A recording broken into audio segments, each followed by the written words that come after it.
আলামিন তার সর্বশেষ বক্তব্য রেকর্ড করার সুযোগটা দেন নাই। রান্না করা খাবার পর্যন্ত খাওয়ার সুযোগ দেন নাই, কারণ দেশের হাজার হাজার আলেমদেরকে জেলখানায় বন্ধ করে ডাল খেতে বাধ্য করেছিল। পোকা, আটার রুটিতে বালু আমি নিজে খেয়েছি। 1-2 বছর নাই, প্রায় 12 বছর। কি অপরাধ ছিল একটু পরে বলবো ইনশাআল্লাহ। আলহামদুলিল্লাহ আলহামদুলিল্লাহি নাহমাদুহু ওয়া নাস্তাঈনুহু ওয়া নাস্তাগফিরুহু ওয়া নু'মিনু বিহি ওয়া নাতাওয়াক্কালু আলাইহি ওয়া নাউযু বিল্লাহি মিন শুরুরি আনফুসিনা ওয়া মিন সাইয়্যাতি আ'মালিনা। من يهده الله فلا مضل له ومن يضلله فلا هادي له وأشهد أن لا إله إلا الله وحده لا شريك له وأشهد أن سيدنا ونبينا محمدا عبده ورسوله صلى الله تعالى عليه وعلى آله وصحبه أجمعين. أما بعد فأعوذ بالله من الشيطان الرجيم. بسم الله الرحمن الرحيم.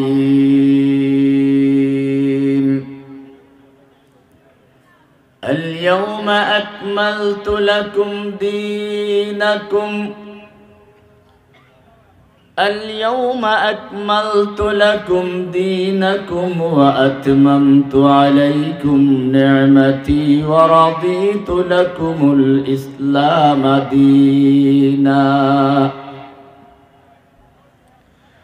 وقال رسول الله صلى الله عليه وسلم من يرد الله به خيرا يفقهه في الدين.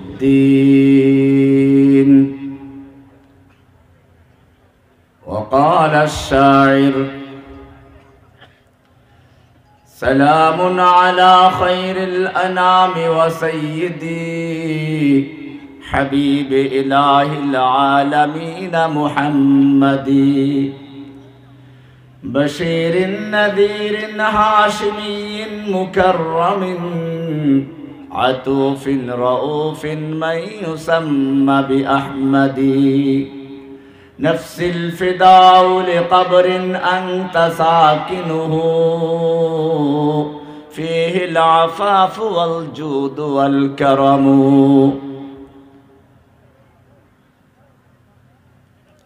সিলেট বিভাগের মৌলভীবাজারের বড়লেখা আজিমপুর সুজানগর খাদিমুল কোরআন পরিষদ কর্তৃক আয়োজিত 24তম তাফসিরুল কোরআন মহাসম্মেলনের প্রথম দিন 16 নভেম্বর শনিবার অদ্য এই মাহফিলের সম্মানিত সভাপতি হযরত উলামায়ে কিরাম, আমার সামনে ডানে বামে চতুর্দিকে বসা কোরআন প্রেমিক রাসূল প্রেমিক তাওহীদি জনতা, আল্লাহ সুবহানাহু ওয়া তাআলার মহান দরবারে শুকরিয়া জ্ঞাপন করছি, যিনি আমাদেরকে অত্যন্ত ভালোবেসে অত্যন্ত মহাব্বত করে এই দিনই মাহফিলে আসার তৌফিক এনায়েত করেছেন, এজন্য বলি আলহামদুলিল্লাহ। রাসূল আকরাম সাল্লাল্লাহু আলাইহি ওয়াসাল্লাম ইরশাদ করেছেন, মান ইউরিদিল্লাহু বিহি খায়রান ইউফাক্কিহু ফিদ্দীন। আল্লাহ রাব্বুল আলামিন যেই ব্যক্তির মঙ্গল কামনা করেন, কল্যাণ কামনা করেন, তাকে দ্বীনের সহি জ্ঞান দান করেন। জোরে বলুন আমিন। জ্ঞান অর্জন করার মাধ্যম তিনটা। কয়টা? আমরা যে কোনো কিছু জানি, বুঝি, এই জানা বুঝা এর নাম হচ্ছে জ্ঞান। এই জ্ঞানটা অর্জন হয় তিনটা মাধ্যমে। কয়টা মাধ্যমে? এক নাম্বার হচ্ছে পঞ্চ ইন্দ্রিয়, পাঁচটা অঙ্গ, বাহ্যিক অঙ্গ, যা দিয়ে আমরা জ্ঞান অর্জন করি। চোখ দিয়ে দেখি, কান দিয়ে শুনি, নাক দিয়ে ঘ্রাণ নেই, জিহ্বা দিয়ে মজা স্বাদ নেই, ত্বকের মাধ্যমে স্পর্শ করে বুঝতে পারি। কয়টা হলো? এই পাঁচটা মিলে একটা ইন্দ্রিয়। এটা প্রাথমিক কাজটা করে। ক্যামেরা যেমন ছবি নেয়, এরপরে বাকি কাজটা ক্যামেরাম্যান মেশিনের মাধ্যমে করে, কম্পিউটারে ওটাকে নিয়ে কাজ করে। ঠিক তেমনি ভাবে ইন্দ্রিয়ের সাহায্যে যে জ্ঞানটা অর্জন হয়, এটাকে আবার মাথার ভিতরে কাজ করা হয়। প্রথম জ্ঞান অর্জনের যে মাধ্যম পঞ্চ ইন্দ্রিয়, এর কাজ যেখানে শেষ, ওখান থেকে শুরু হয় দ্বিতীয়টার কাজ। তার নাম হচ্ছে আকল। তার নাম কি? জ্ঞান, বুদ্ধি, বিবেক। এটা দিয়ে মানুষ গবেষণা করে, চিন্তা করে। কিন্তু সব জিনিস নিজের বিবেক দিয়ে চিন্তা করলে বোঝা যাবে না। যুক্তি, তর্ক ইত্যাদি দিয়ে সব জানা যাবে না। দুই বোনকে একাত্রে বিয়ে করা যাবে না কেন? এইটা কোনো যুক্তির বিষয় না। মাকে বিয়ে করা যাবে না কেন? বোনকে বিয়ে করা যাবে না কেন? তুমি যুক্তি দিয়ে বুঝবে না। ভাইকে সম্পদ কেন বেশি দেওয়া হয় বোনের চেয়ে? তুমি জ্ঞান দিয়ে বুঝবে না। এই জন্য আর একটা জিনিসের প্রয়োজন। এই জিনিসটা যতক্ষণ পর্যন্ত মানুষের ভিতরে না আসবে, ততক্ষণ মানুষ হয় না। সেই জিনিসটার নাম হচ্ছে ওহী। সেটার নাম কি? এটাই জ্ঞান অর্জনের তৃতীয় মাধ্যম। ওহীর মাধ্যমে জ্ঞান অর্জন হয়। প্রথম অংশ কি বললাম? ইন্দ্রিয়। ইন্দ্রিয়ের কাজ যেখানে শেষ, ওখান থেকে দ্বিতীয়টার কাজ, আকলের কাজ শুরু হয়। আকল এবং জ্ঞানের, বুদ্ধির কাজ যেখানে শেষ হয়ে যায়, সেখানে তৃতীয় আর একটার কাজ শুরু হয়। উদাহরণস্বরূপ, চোখ দিয়ে আমরা দেখি। চোখের পাওয়ার যত ভালো হোক না কেন, যত ভালো হোক না কেন, তুমি চোখ দিয়ে কিছুই দেখতে পারবে না যতক্ষণ পর্যন্ত তোমার চোখের সামনে কোনো বাতি না জ্বলবে, আলো না জ্বলবে। সূর্যের আলো, চাঁদের আলো, মোমবাতির আলো, বিদ্যুতের আলো, কোনো আলো যদি তোমার চোখের সামনে না থাকে, তোমার চোখের পাওয়ার যত ভালো হোক না কেন, তুমি কিছুই দেখতে পাবে না। ঠিক তেমনি ভাবে তোমার জ্ঞান চক্ষুটাও আল্লাহ দিয়েছেন দেখার জন্য, বোঝার জন্য। এই জ্ঞানই, তুমি যত বড় বিজ্ঞানী হও না কেন, যতক্ষণ পর্যন্ত তোমার জ্ঞান চোখের সামনে আর একটা বাতি না জ্বলবে, সেই বাতি না জ্বলা পর্যন্ত তুমি কিছুই বুঝতে পারবে না। ওই বাতির নাম হচ্ছে কোরআন। সে বাতির নাম কি? আজকে কোরআনের মাহফিল। কোরআন কি সেটা ভালো করে বুঝতে হবে। খাদিমুল কোরআন। মাশাআল্লাহ, আমি ধন্যবাদ জানাই ওই যুবকদেরকে, ভাইদেরকে, মুরব্বীদেরকে, যারা নামটা সুন্দর, খাদিমুল কোরআন। কোরআনের খাদেম, কোনো ব্যক্তির খাদেম না। এটা একটা ভালো জিনিস। সব কেবল ব্যক্তির খাদেম, দলের খাদেম। আল্লাহ রাব্বুল আলামিন বলেন, যতক্ষণ পর্যন্ত তোমার জ্ঞান চোখের সামনে একটা বাতি না জ্বলবে, অতক্ষণ পর্যন্ত তুমি যত বড় বিজ্ঞানী হও তুমি কিছুই বুঝতে পারবে না। সেই বাতির নাম হচ্ছে কদ জাআকুম মিনাল্লাহি নূরু ওয়া কিতাবুম মুবিন। তোমাদের কাছে আল্লাহর পক্ষ থেকে এসেছে নূর, এসেছে নূর। সেই নূরের নাম কি? কোরআন কারীম। জ্ঞান চোখের সামনে যতক্ষণ পর্যন্ত এই কোরআনের আলো না জ্বলবে, অতক্ষণ পর্যন্ত তুমি যত বড় বিজ্ঞানী হও তুমি আসলে মানুষই না। কিনা? দলিল কোরআন থেকে নেন। সূরা আর রহমান তো অনেকেরই জানা আছে, প্রথম 3টা আয়াত পড়বেন, খুব ভালো করে বুঝবেন। আর রহমান কার নাম? আল্লামাল কোরআন। আল্লামা মানে শিক্ষা দিয়েছেন, আল কোরআন মানে কোরআন। আর রহমান আল্লামাল কোরআন, শিক্ষা দিয়েছেন কোরআন। খলাকাল ইনসান, সৃষ্টি করেছেন মানুষ। উল্টো হয়ে গেল না? শিক্ষা দিয়েছেন কোরআন, সৃষ্টি করেছেন মানুষ। বলা উচিত ছিল আর রহমান সৃষ্টি করেছেন মানুষ, শিক্ষা দিয়েছেন কোরআন। কারণ আগে আমরা সৃষ্টি হই না। আগে তোমরা দুনিয়াতে আগমন করেছো, সৃষ্টি হয়েছো, তারপরে মক্তবে গিয়ে কোরআন শিখেছো। কিন্তু আল্লাহ বললেন আর রহমান আল্লামাল কোরআন। আর রহমান দয়াময় আল্লাহ শিক্ষা দিয়েছেন কোরআন, সৃষ্টি করেছেন মানুষ। আল্লাহ ভুল বলেন নাই, উল্টা বলেন নাই। আল্লাহ রাব্বুল আলামিন জানিয়ে দিলেন তুমি যত বড় জ্ঞানী হও, যত বড় বিজ্ঞানী হও না কেন, ঢাকা বিশ্ববিদ্যালয় থেকে যখন পাশ করে বের হয়, পহেলা বৈশাখ আসলে দেখবেন মাথা মুখোশ পরে। তারা কিসের মুখোশ? বাঘের মুখোশ, ভল্লুকের মুখোশ, বতুন পেঁচার মুখোশ, উল্লুর ভল্লুর মুখোশ পরে। তার মানে কি? তারা জানিয়ে দিচ্ছে যে আমরা যত বড় শিক্ষিত হই, আমরা কিন্তু মানুষ না, আমরা কিন্তু পশু। এবং শুধু ওরা নিজেরাই পশু না, গোটা জাতিকে পশু বানাবার জন্য, বানরের বাচ্চা বানাবার জন্য প্রোগ্রাম নিয়েছিল। কিন্তু এদেশের তাওহীদি জনতা জেগে উঠেছিল। এই জন্যই কোরআন জানিয়ে দিয়েছে আর রহমান আল্লামাল কোরআন খলাকাল ইনসান। কোরআন যতক্ষণ পর্যন্ত শিক্ষা না করবে, অতক্ষণ পর্যন্ত সে মানুষ হয় না। যদিও দুনিয়াতে আসে আগে, কোরআন শিখে পরে, কিন্তু কোরআন শিক্ষা না করা পর্যন্ত সে ইঁদুর বাদর থাকে, বানরের বাচ্চা থাকে, নিজেরা যেমন দাবিও করে। ঠিক কিনা? আচ্ছা বলুন তো, পাবদা মাছ আর বোয়াল মাছ দেখতে একরকম কিনা?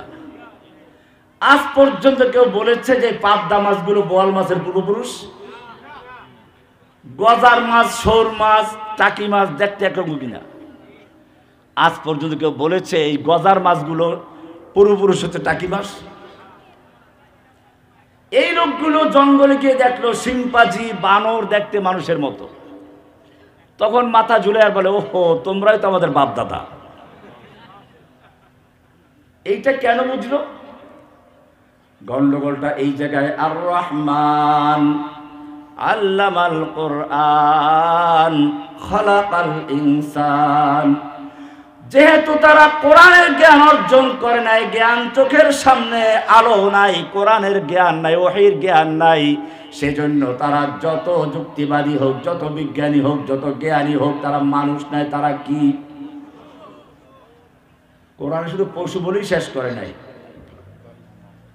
ওয়ালাকাদ যারা'না লিজাহান্নামা কাসীরাম মিনাল জিন্নি ওয়াল ইনস। আল্লাহ রাব্বুল আলামিন বলেন আমি জাহান্নামের জন্য কতগুলো মানব আর দানব সৃষ্টি করেছি, জিন আর মানুষ সৃষ্টি করেছি। তাদেরকে চক্ষু দিয়েছিলাম দেখার জন্য, তারা দেখে নাই। কান দিয়েছিলাম শোনার জন্য, শোনে নাই। অন্তর দিয়েছিলাম বুঝার জন্য, তারা বুঝে নাই। উলাইকা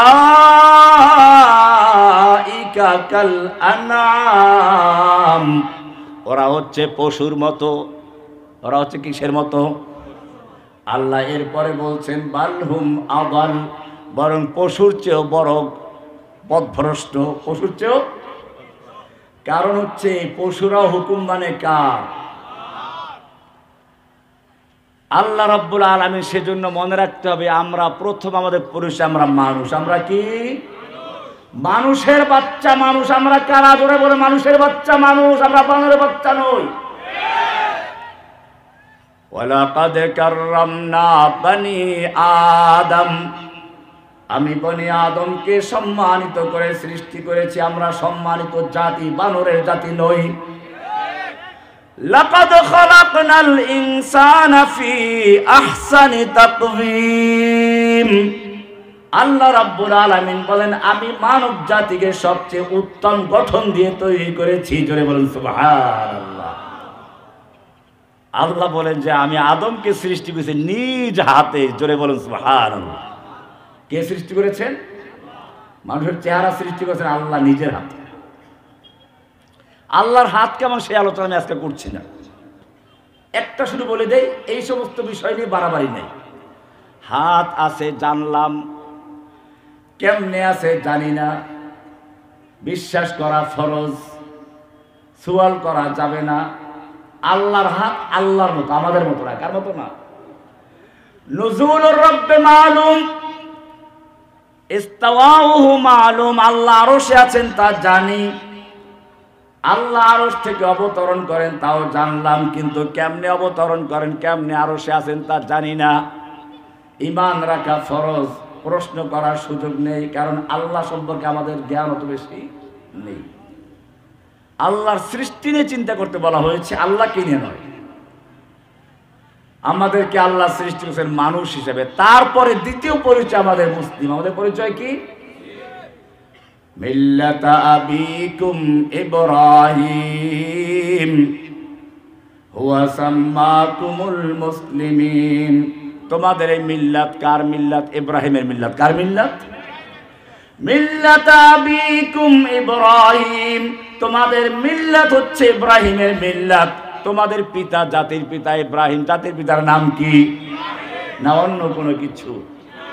আমাদেরকে জাতির পিতার নাম পর্যন্ত ভুলাবার চক্রান্ত করা হয়েছিল। যুগে যুগে কাফেররা এই কাজগুলোই করেছে।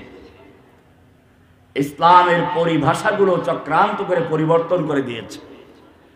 আজকে আমাদের ধর্মের নাম পর্যন্ত পরিবর্তন করেছে। আমাদের একটা ধর্ম আছে, তার নাম কি? ইসলাম। মানে কি? শান্তি। খুব জোরেই বলছি, ইসলাম মানে শান্তি না। ইসলাম প্রতিষ্ঠিত হলে পৃথিবীতে শান্তি প্রতিষ্ঠিত হয়, এটা ঠিক।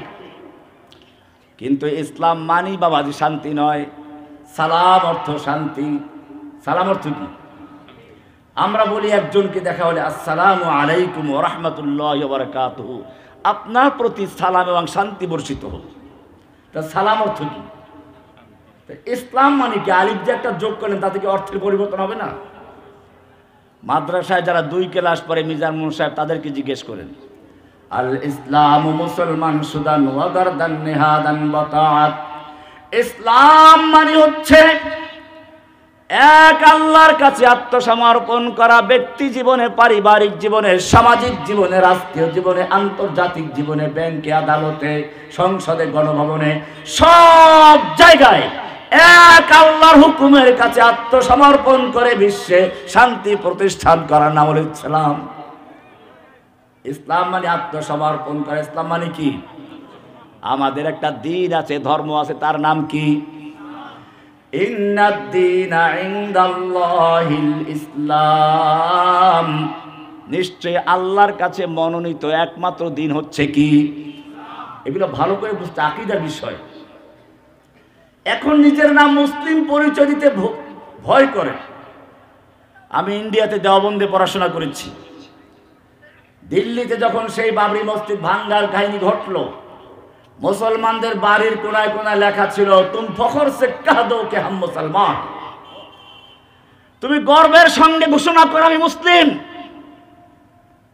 ইন্ডিয়ার হিন্দুরা তো পারে, আর আমার দেশের মুসলমানরা এখন নাম রাখে এমন বল্টু ঝল্টু পন্টু, যাতে মুসলমান কেউ বুঝতে না পারে। ইন্নাদ-দীনা ইনদাল্লাহিল ইসলাম। আমাদের ধর্মের নাম কি? কে রেখেছেন? আল্লাহ নিজে।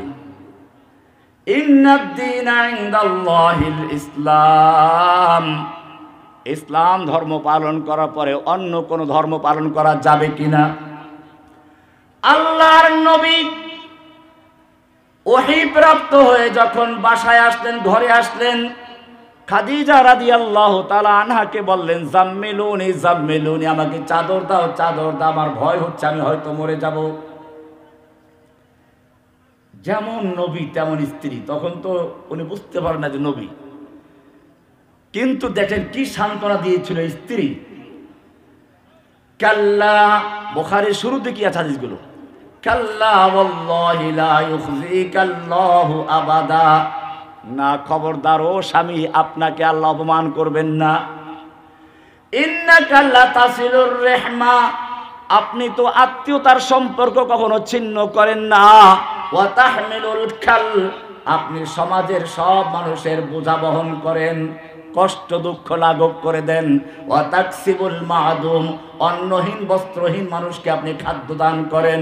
ওয়া তাকরিদ দাইফ, আপনি মেহমানদের মেহমানদারি করান। ওয়া তুঈনু আলা নাওয়াইবিল হক, এবং বিপদ আপদ দুর্যোগ মুহূর্তে আপনি মানুষের পাশে গিয়ে সাহায্য করতে দাঁড়ান। এই সমস্ত গুণাবলী যার থাকে আল্লাহ তাকে ধ্বংস করেন না। জোরে বলুন সুবহানাল্লাহ। এগুলো কার গুণ? আমাদের নবীজির গুণ। বুখারীর একটা শুরুর দিকে হাদিসটা আছে, নিয়ে গেলেন ওরাকা বিন নওফলের কাছে। ওরাকা বিন নওফল হচ্ছে খাদিজা রাদিয়াল্লাহু তাআলা আনহার চাচাতো ভাই। তাওরাতের বড় আলেম ছিলেন, ইব্রাহিম ভাষা অনুবাদ করতেন। সব কিছু শুনলেন। শুনুন কি বলে এই ওরাকা বিন নওফল। সব কিছু শুনে বলল যে এ তো হচ্ছে সেই নামুস, হেব্রু ভাষায় নামুস মানে জিব্রাইল। হাদান নামুস, এ হচ্ছে সেই নামুস জিব্রাইল ফেরেশতা যে মুসা নবীর কাছে ওহী নিয়ে আসতো। এরপরে সে বলল, ইয়া লাইতানি কুনতু হাইয়ান, ইয়া লাইতানি কুনতু জাযাআন ইয ইউখরিজুকা কওমুকা, হায় আফসোস, আমি যদি সেদিন জীবিত থাকতাম, আমি যদি সেদিন তাগড়া যুবক থাকতাম, শক্তিশালী যুবক থাকতাম, যেদিন তোমার জাতি তোমাকে তোমার দেশ থেকে বের করে দিবে। কি করে দিবে? বের করে দিবে। কি আশ্চর্য কথা! তখন তিনি আরবের সবচেয়ে প্রিয় ব্যক্তি, আল আমিন, যার কিতাব। এরকম গল্প করলে বিশ্বাস করা যায়? আল্লাহর নবী আশ্চর্য হয়ে বললেন, আওয়া মুখরিজিয়াহুম, তারা কি আমাকে বের করে দিবে? এইবারে ওরাকা বিন নওফল বললেন, শোনো, তুমি যেই জিনিস নিয়ে আগমন করেছো, এই জিনিস নিয়ে পৃথিবীতে যে কেউ আগমন করেছে ইল্লা উদিয়া, তার সঙ্গে তার জাতি শত্রুতা পোষণ করেছে, তাকে বের করেছে, তাকে হত্যা করেছে। তুমিও তার ব্যতিক্রম নও, তোমার সামনে সেই অবস্থাগুলো অবশ্যই আসবে। হায় আফসোস, আমি যদি সেই দিন পর্যন্ত জীবিত থাকতাম, আনসুরুকা নাসরান মুআজ্জারা, আমি আমার সর্বশক্তি দিয়ে তোমাকে সাহায্য করতাম। ধরে বলছে সুবহানাল্লাহ। প্রথম ব্যক্তি যে ঈমান এনেছে। এরপরে কয়েকদিন পর সে মারা যায়। আল্লাহর নবী সাল্লাল্লাহু আলাইহি ওয়াসাল্লাম গোপনে দাওয়াত দেওয়া শুরু করলেন। আল্লাহর পক্ষ থেকে হুকুম হলো, ফাসদা বিমা তুমার ওয়া আরিদ আনিল মুশরিকিন, হে নবী, আপনার প্রতি আল্লাহর পক্ষ থেকে যা ওহী করা হয়েছে আপনি আর গোপনে করবেন না, প্রকাশ্যে করুন। আল্লাহু ইয়াসিমুকা আনিন নাস, আল্লাহ রাব্বুল আলামিন আপনাকে সংরক্ষণ করবেন, হেফাজত করবেন। হেফাজত করার দায়িত্ব কার? কে হেফাজত করবে? আল্লাহ হেফাজত করবেন। কত অত্যাচার করে জেল জুলুমে নিয়ে আমাদেরকে আক্রান্ত করেছে, আমাকে নির্জন বাসায় রাখতো জেলখানায়, কোনো মানুষ যেন কথা বলতে না পারে, দেখাও না যায়, এমন জায়গায় রাখলো যেখান থেকে সামনে বিল্ডিং, পিছনে বিল্ডিং, ডানে বিল্ডিং, বামে বিল্ডিং, কোনো মানুষজন নাই, খালি সব। মাঝে মধ্যে কাউয়ারা দুর্বল কাকটাকে ঠোকরে ঠোকরে ওইখানে ফেলাই দিয়ে দিত, ওইটা দেখতাম গিয়ে। এত কিছু করলো, অত্যাচার করলো। আল্লাহ রাব্বুল আলামিন আবার ফিরিয়ে আনলেন কোরআনের কথা বলার জন্য। আল্লাহর নবী প্রকাশ্যে দাওয়াত দেওয়ার আদিষ্ট হলেন। আরবের প্রথা অনুযায়ী তিনি সকালবেলা গিয়ে সাফা পাহাড়ে উঠলেন। কোন পাহাড়ে? সাফা মারোয়া, খানায় কাবার কাছে। এখন অবশ্য পাহাড় নাই, এখন এসি রুম। সাফা মারোয়া সাই করতে যারা হাজি তারা জানেন এগুলো। সাফা পাহাড়ে সকালবেলা গিয়ে উঠে ডাক দেন, ইয়া সাবাহা, সকালের বিপদ। এটা আরব দেশের একটা বিপদ সংকেত। দূর থেকে যদি কেউ দেখে কোনো সেনাবাহিনী আক্রমণ করছে কোনো শহরের উপরে, তখন সে ল্যাংটা হয়ে তারপরে কাপড়টাকে মাথায় ঘুরে আর বলে, ইয়া সাবাহা, ইয়া সাবাহা, সকালে বিপদ, চলে আসো। তো তখন সবাই অস্ত্র শস্ত্র নিয়ে যুদ্ধ করার জন্য তৈরি আসতো। কিন্তু আল্লাহ নবী তো উলঙ্গ হন নাই, খবরদার, নাউজুবিল্লাহ মিন যালিক। আমাদের দেশে মানুষ কি করে? গায়ে চট, মাথায় জট, ল্যাংটা, দেখলে মনে করে আল্লাহর ওলি। কারে শয়তান মে কোনি নামত ওলি, গর ওলি নস্তলানত বর ওলি। তুমি শয়তানের কাজ করো, তোমাকে দেখলে দুর্গন্ধে শয়তান পর্যন্ত পালায়। তোমার নবী কি করেছেন শোনো। তোমার নবী তো মেসওয়াক করার জন্য গুরুত্ব দিয়েছেন, লাউলা আন আশুক্কা আলা উম্মতি লা আমারতুহুম বিসওয়াক ইনদা কুল্লি সালাত। যদি আমার উম্মতের জন্য কষ্টকর মনে না করতাম, কঠিন হবে তাই মনে না করতাম, তাহলে প্রত্যেক নামাজের সঙ্গে মেসওয়াক করা আমি ফরজ করে দিতাম। প্রত্যেক নামাজের সময় মেসওয়াক করা, এই জন্য মেসওয়াক করা ফরজ, না হলেও সুন্নতে মুআক্কাদা। ঘুমের থেকে উঠার পরে অনেকক্ষণ কথা বলার পরে, দীর্ঘক্ষণ মুখ বন্ধ করার পরে মেসওয়াক করা মুস্তাহাব।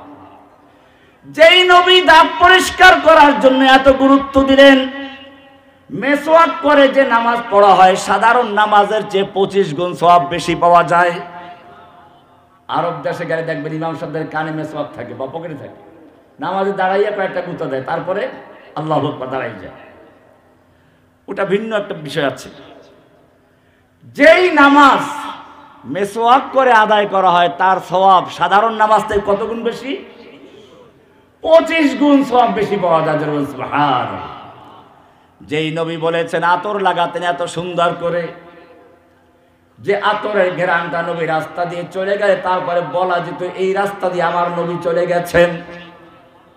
যেই নবী কাপড় চোপড় পরিষ্কার করতেন, যেই নবী শুধু কাপড় চোপড় নয়, ঘর বাড়ি নয়, নাজিফু বুয়ুতা আফনিয়াতিকুম, তোমাদের ঘরের আঙ্গিনা পর্যন্ত পরিষ্কার পরিচ্ছন্ন রাখো। যেই নবী এত সুন্দর নির্দেশ দিয়েছেন, সেই নবীর উম্মতরা যখন কাউকে দেখে চট পরা, জট পরা, কারো মুখ থেকে দুর্গন্ধ আসতেছে, পোকা মাকড় মাছি বসতেছে, যার গন্ধে থেকে দুর্গন্ধে পশু পর্যন্ত পালিয়ে যায়, এরপরও নাম দেয় কি? আল্লাহর ওলি। আল্লাহর নবী সাল্লাল্লাহু আলাইহি ওয়াসাল্লাম গারে হেরা থেকে সাফা পাহাড়ে আসলেন, জোরে ডাক দিলেন, ইয়া সাবাহা, সকালের বিপদ, সবাই চলে আসো। আর রাহিকুল মাখতুম নামক একটা ইতিহাসের কিতাব আছে, রাসূলের জীবনের উপরে পড়বেন, সবচেয়ে ভালো কিতাব। ওইখানে লেখে সব নেতারা হাজির হলো, মক্কার সব নেতারা আসলো, এমনকি যে আসতে পারে না সে একজন তার কর্মচারীকে পাঠিয়েছে, যাও শুনে আসো কি বলে। এইবারে মক্কার সব নেতারা বসে আছে।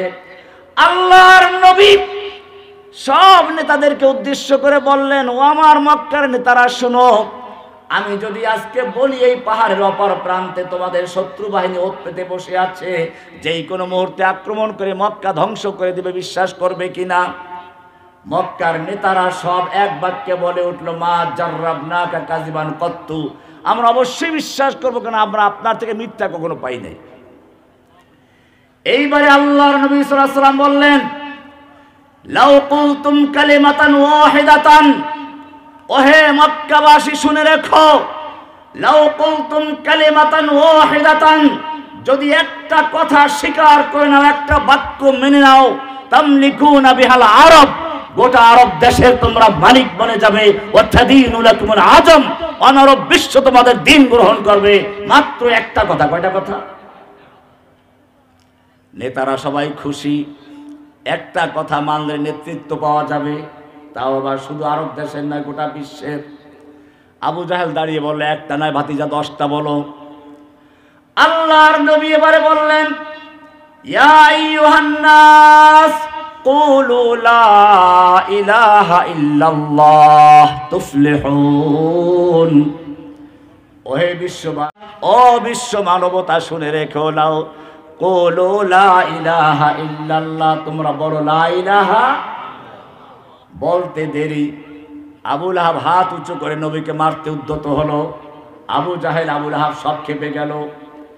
এমনকি আল্লাহর নবীর পক্ষে একটা লোক প্রতিবাদ করার সাহস করলো না, সব লন্ডভন্ড হয়ে গেল।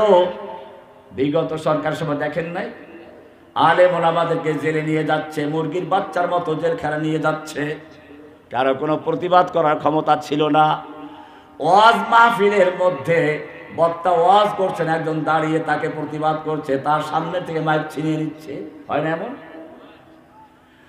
কোরআনের মাহফিল যারা বন্ধ করতে চায়, এটা নতুন কথা নয়, কোরআনে আয়াত আছে, ওয়ালকাউ ফীহি লাআল্লাকুম তাগলিবুন। মুহাম্মদ যখন কোরআন পড়ে তোমরা চিল্লাচিল্লি করো, হট্টগোল লাগাইয়ে দাও, লাআল্লাকুম তাগলিবুন, তাহলে তোমরা বিজয় লাভ করবে। আবু জাহেল আবু লাহাবরা আল্লাহর নবী যখন কোরআনের দাওয়াত দেওয়া শুরু করলেন, কোরআন পড়া শুরু করলেন, আল্লাহর নবীর বিরুদ্ধে খানায় কাবার সামনে বিজ্ঞাপন লাগিয়ে দিল, খবরদার মুহাম্মাদের কোরআন যে শুনবে তার গর্দানটা উড়িয়ে দেওয়া হবে। রাতের বেলায় আবু জাহেল চিন্তা করলো, ঠিক আছে আজকে তো ঘোষণা করেছি কেউ যাবে না, আমি যাই। আবু লাহাব চিন্তা করলো, আমি যাই। কোরআনের আকর্ষণে রাতের বেলায় আল্লাহর নবীর ঘরের চারপাশে এক একজন নেতা বসে বসে সারা রাত কোরআন শুনছে। ভোর রাত্রে যখন যাওয়ার সময় তখন একজনের সঙ্গে আরেকজন দেখা হয়ে যায়। সর্বনাশ, সাধারণ মানুষ জানলে কিন্তু আমার নেতৃত্ব শেষ হয়ে যাবে, সব মুসলমান হয়ে যাবে। আবার নতুন করে ঘোষণা করলো।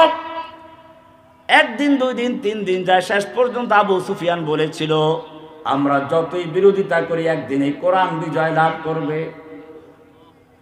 কোরআনের মাহফিল বন্ধ করার জন্য যারা এরকম করেছিল, আল্লাহ রাব্বুল আলামিন তার সর্বশেষ বক্তব্য রেকর্ড করার সুযোগটা দেন নাই। রান্না করা খাবার পর্যন্ত খাওয়ার সুযোগ দেন নাই, কারণ দেশের হাজার হাজার আলেমদেরকে জেলখানায় বন্ধ করে ডাল খেতে বাধ্য করেছিল। পোকা, আটার রুটিতে বালু, আমি নিজে খেয়েছি। 1-2 বছর নাই, প্রায় 12 বছর। কি অপরাধ ছিল একটু পরে বলবো ইনশাআল্লাহ। আল্লাহর নবী ঘোষণা করলেন, কুলু লা ইলাহা ইল্লাল্লাহ, বলো লা ইলাহা। সঙ্গে সঙ্গে আবু লাহাব দাঁড়িয়ে গেল, আবু জাহেল দাঁড়িয়ে গেল, আল্লাহর নবীর বিরুদ্ধে তোলপাড় করে দিল। একটা লোক পক্ষে কথা বলার সাহস করলো না। আল্লাহর নবী মরক্ষুণ্ণ হয়ে ঘরে চলে গেলেন। সান্ত্বনা দেওয়ার একজন আছেন কিনা? আমাকে বলা হলো কারো সঙ্গে কথা বলা যাবে না। জেলখানার মধ্যে আবার জেলখানা, নির্জন বাস বলে এটাকে, আইসোলেশন। আমি চিন্তা করলাম, ঠিক আছে, কারো সঙ্গে কথা বলতে দিবে না। আল্লাহর কালাম তো আল্লাহর কথা। আল্লাহর কালাম কার কথা? কোরআনের নাম কি? কালামুল্লাহ। কোরআন নাম কি? কালামুল্লাহ, মানে আল্লাহর কথা। কালামুল্লাহ মানে কি? আমি চিন্তা করলাম, তোরা মানুষের সঙ্গে কথা বলতে দিবি না, কিন্তু আমি সরাসরি আল্লাহর সঙ্গে তো কথা বলতে পারবো। একটা কোরআন নিয়ে আসো। কোরআন পড়তে শুরু করলাম। আল্লাহ রাব্বুল আলামিন জেলখানার সমস্ত কষ্ট ক্লান্ত ভুলিয়ে দিয়ে এমন এক প্রশান্তি নাজিল করলেন, কোরআনটা পর্যন্ত হেফজ হয়ে গেল। সুবহানাল্লাহ। قد جاءكم من الله نور وكتاب مبين। আল্লাহর পক্ষ থেকে কোরআন রাখেন না কেন? তাফসীর করেন, কোরআন রাখেন। একটা কোরআন না থাকলে মাহফিলের তো ইজারাম রাখে, কোরআনই তো আসল। قد جاءكم من الله نور وكتاب مبين। কি ছিল লা ইলাহার মধ্যে? এক মুহূর্ত আগে যার কথা শোনার জন্য পাগল, এক মুহূর্ত পরে তার বিরুদ্ধে চলে গেল, কেউ সান্ত্বনা দেওয়ার নেই। আসমান থেকে সান্ত্বনা নাযিল হয়ে গেল, তাব্বাত ইয়াদা আবি লাহাবি ওয়া তাব্বা। মা আগনা আনহু মালুহু ওয়া মা কাসাব সায়াসলা নারান যাতা লাহাব ওয়া ইমরাআতুহু হাম্মালাতাল হাতাব ফি জিদিহা হাবলুম মিন মাসাদ। কি সুন্দর কথা! আল্লাহ বলেন আবু লাহাবের গর্ব ছিল, তার অনেক সন্তান ছিল, অনেক সম্পদ ছিল। আল্লাহ রাব্বুল আলামিন বললেন যেই হাত উঁচু করে নবীর সঙ্গে বেয়াদবি করেছে ওই হাত আল্লাহ ধ্বংস করে দিবেন, ওকে নিজেকেও ধ্বংস করে দিবেন, ওর সন্তান এবং সম্পদ কোনো কাজে আসবে না। এসেছিল পরিণাম জানেন কি হয়েছিল? আবু লাহাব কোনো যুদ্ধে মরে নাই, যুদ্ধে মরলে তো দেখবে না কিছু। আল্লাহ রাব্বুল আলামিন ওর শরীরের ভিতরে প্লেগ রোগ দিলেন। প্লেগ দেখেন না, করোনা হইলে পরে কি হয়েছে? করোনা তো প্লেগের ধারে কাছেও না। করোনা হওয়ার পরে বাপকে ভুলে গেছে, দূরে রেখে চলে গেছে। বিভিন্ন ইসলামিক সংগঠন গিয়ে তাদেরকে দাফন করে, দাফন করার লোক পাওয়া যায় না। এই যদি করোনার অবস্থা হয়, প্লেগ রোগটা হচ্ছে ভিতর থেকে ফোড়ার মতো হয়ে গোস্ত পচে পচে পড়ে যায়, এবং এটা এত ছোঁয়াচে রোগ যে তার এলাকায় যদি কেউ থাকে তার মধ্যে তাকে সংক্রমণ করবে। এই কারণে আবু লাহাবের আশপাশে ছেলেরা পালিয়ে গেল, স্ত্রী পালিয়ে গেল, সব পালিয়ে গেল, না খেয়ে ধুকে ধুকে মরতে শুরু করলো, মরে থাকলো। এইবারে পচা দুর্গন্ধ ছড়িয়ে পড়লো। মক্কার লোকেরা বলল তার সন্তানদেরকে, তোর বাবার কারণে দুর্গন্ধে মক্কায় রোগ জীবনে ছড়াচ্ছে, আকাশে বাতাসে দুর্গন্ধ ছড়াচ্ছে, তাড়াতাড়ি একটা ব্যবস্থা কর। শেষ পর্যন্ত কি করলো? দূরে একটা গর্ত করলো, গর্ত করে লম্বা বাঁশ দিয়ে খোঁচাইয়ে খোঁচাইয়ে নিয়ে গর্তে ফেলাইলো। এরপরে দূরের থেকে পাথর ছুঁড়ে ছুঁড়ে কবরটা দিয়ে দিল। তাব্বাত ইয়াদা আবি লাহাবিন ওয়া তাব্বা মা আগনা আনহু মালুহু ওয়া মা কাসাব। তার সন্তান এবং সম্পদ কোনো কাজে আসে নাই। অমুসলিম জাতি, তোমাদেরকে এখন বুঝতে হবে এই কালেমায় কি ছিল, লা ইলাহা ইল্লাল্লাহর মধ্যে কি ছিল। কেন এত খেপে গেল? ভালো করে বুঝো মুসলমান। আজকে মুসলমান লা ইলাহার অর্থ জানে না, তোতা পাখির মতো পড়ে আর বলে মুসলমান। দুই সাক্ষী না দিলে আযান হয় না, দুই সাক্ষী না দিলে ইকামত হয় না, দুই সাক্ষী না দিলে খুতবা হয় না, জুমার খুতবা, ঈদের খুতবা, বিয়ার খুতবা কিচ্ছু হয় না। দুই সাক্ষী না দিলে মুসলমান হওয়া যায় না। সেই দুই সাক্ষী হচ্ছে আশহাদু আল্লা ইলাহা ওয়া আশহাদু আন্না। দেখেন না, সব আযানে ইকামতে আশহাদু আল্লা ইলাহা ইল্লাল্লাহ আশহাদু আন্না মুহাম্মাদার রাসূলুল্লাহ। দুই সাক্ষী না দিলে চলে না। কি আছে সাক্ষীর মধ্যে? সাক্ষী না বুঝে দিলে চলবে? আপনি আদালতে গেছেন, জজ সাহেব জিজ্ঞেস করেন তুমি কে? আমি এই মামলার সাক্ষী। আচ্ছা বলো, কে খুন করেছে? জানি না। কাকে করেছে? জানি না। কখন করলো? জানি না। আদালত কি বলবে? আরে পাবনা পাঠা। দুনিয়ার আদালতে না বুঝে সাক্ষী দিলে চলে না। তাহলে আল্লাহর আদালতে সাক্ষী দিচ্ছেন আশহাদু আল্লা ইলাহা ইল্লাল্লাহ। আপনি কিছুই বুঝলেন না, ভালো করে শোনো। লা ইলাহা ইল্লাল্লাহ দুইটা পার্ট, দুইটা অংশ। লা মানে নেই, ইলাহ মানে কোনো মাবুদ। লা ইলাহা কোনো মাবুদ নেই, কোনো আনুগত্য পাওয়ার উপযুক্ত কেউ নেই, কে ইবাদত পাওয়ার উপযুক্ত নেই, কেউ সিজদা পাওয়ার উপযুক্ত নেই, সন্তান দেওয়ার মালিক নেই, নেই নেই কিছুই নেই। পুরাতন বিল্ডিং এ রং করতে গেলে আগে মানুষ কি করে? পুরাতন রংটা ঘষে মেজে ধুয়ে মুছে পরিষ্কার করে, এরপরে নতুন রং করে, ঠিক কিনা? কারণটা কি? পুরাতন রঙের উপর রং করলে পুরাতন দেওয়া যাবে, নতুন দেওয়া যাবে। এই জন্য প্রথমে পুরাতন রংটা ঘষে মেজে ধুয়ে মুছে পরিষ্কার করে, তারপরে নতুন রং করে। ঠিক তেমনি ভাবে লা ইলাহা মানে হচ্ছে নেই কোনো মাবুদ, নেই কোনো আনুগত্য পাওয়ার উপযুক্ত, নেই কোনো উপাস্য, নেই কোনো আইনদাতা, বিধানদাতা। ব্যক্তি জীবনে, পারিবারিক জীবনে, সামাজিক জীবনে, রাষ্ট্রীয় জীবনে, আন্তর্জাতিক জীবনে, ব্যাংকে, আদালতে কারো কোনো হুকুম চলবে না। কেউ সন্তান দেওয়ার অধিকার রাখে না, কেউ মকসুদ পূরণ করার অধিকার রাখে না, কেউ হেদায়েত দেওয়ার মালিক নাই, সব কিছু একচ্ছত্র মালিক নাই নাই নাই। এরপরে খালি করে বলতেছেন ইল্লাল্লাহ, একজন আছেন, সে কে?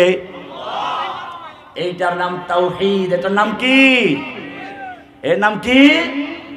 তাওহীদ কি আমানত सीनों में है हमारे आसान नहीं मिटाना, आसान नहीं मिटाना नामो निशान हमारा।